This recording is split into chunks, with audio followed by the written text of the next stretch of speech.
আসসালামু আলাইকুম, আশা করি সবাই ভালো আছেন। আমিও আপনাদের দোয়ায় আলহামদুলিল্লাহ ভালো আছি। আমি এখন যাইতেছি বুনিয়ারহাটের দিকে। আর হয় যে বুনিয়ারহাটের রাস্তাটা আছে ওইটা দিয়ে যাইতেছি। তো একটা ইটালি প্রবাসী ভাই আমার কাছে মুরগি অর্ডার করেছিল গত 2 দিন আগে। আমি সময়ের কারণে যেতে পারিনি, আজকে ভাইয়ের মুরগিগুলো বুঝিয়ে দেওয়ার জন্য যাইতেছি। যাওয়ার আগে আপনাদেরকে বুনিয়ারহাটের আশেপাশে সৌন্দর্য একটু শেয়ার করব। আর মুরগিগুলো ভ্যাকসিন করা থাকে, 2-3টে ভ্যাকসিন করা থাকে। কৃমি ডোজ, ভিটামিন, ক্যালসিয়াম এগুলো করা থাকে। যাদের মুরগির দরকার যোগাযোগ করবেন আমার নাম্বারে। বুনিয়ার হাটে ঢুকতে যে জিনিসটা সবার আগে মন ছুঁয়ে যায় সেটা হলো এই সুন্দর মসজিদটা। বাজারের কোলাহলের মাঝেও মসজিদের যেন এক টুকরো শান্তি। দূর থেকে চোখে পড়ার মতো এর সৌন্দর্য। আর কাছে গেলে মনে হয় যেন মানুষের ব্যস্ত জীবনের মাঝে ইবাদতের একটা আপন ঠিকানা দাঁড়িয়ে আছে।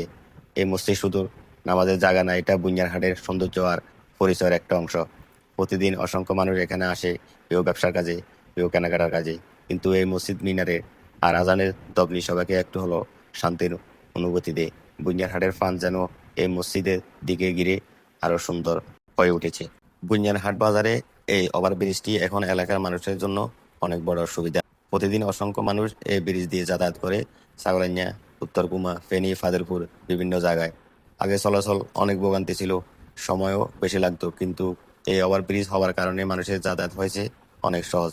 দ্রুত মানুষ যাতায়াত করতে পারে। স্কুল কলেজ শিক্ষার্থীরা, চাকরিজীবী, ব্যবসায়ী থেকে শুরু করে সাধারণ মানুষ সবাই প্রতিদিন এই ব্রিজ ব্যবহার করে। এটা শুধু ব্রিজ না, এটা মানুষের জীবনে সহজ করে দেওয়ার উন্নয়নের একটি সুন্দর উদাহরণ। বুনিয়ারহাট বাজারের ব্যস্ততার মাঝে এই ওভারব্রিজটি প্রতিদিন হাজার মানুষের পথকে সহজ করে দিয়েছে। আমি যখন এক জায়গা থেকে অন্য জায়গায় যাই তখন সব রাস্তা বা সব জায়গা আমার চেনা থাকে না। তাই পথে চলতে চলতে মানুষের কাছ থেকে জিজ্ঞেস করি, কারো কাছে রাস্তার দিক জানতে চাই, আবার কারো কাছে জায়গার নাম। এভাবে অচেনা পথ ধীরে ধীরে চেনা হয়ে যায়। মানুষের সাহায্য আর ছোট ছোট দিক নির্দেশনা আমাকে ঠিক জায়গায় পৌঁছে দেয়। পথে বের হলে বুঝতে পারি পৃথিবী এখনো অনেক ভালো মানুষ আছে। একটা ঠিকানা খুঁজতে গিয়ে অনেক অপরিচিত মানুষের আন্তরিকতা দেখা যায়। অচেনা রাস্তা, নতুন জায়গা আর মানুষের সাহায্য নিয়ে আমার পথ চলা। আলহামদুলিল্লাহ, অবশেষে সব খুঁজে বের করে ঠিকমতো মুরগিগুলা ডেলিভারি দিতে পেরেছি। পথটা সহজ ছিল না, অনেক জায়গায় চিনতাম না। মানুষের কাছে জিজ্ঞেস করতে করতে শেষ পর্যন্ত গন্তব্য পৌঁছে গেছি।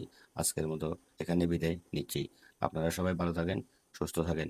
আবার নতুন কোনো ভিডিওতে আপনাদের সামনে হাজির হব। ধন্যবাদ সবাইকে পাশে থাকার জন্য। আসসালামু আলাইকুম।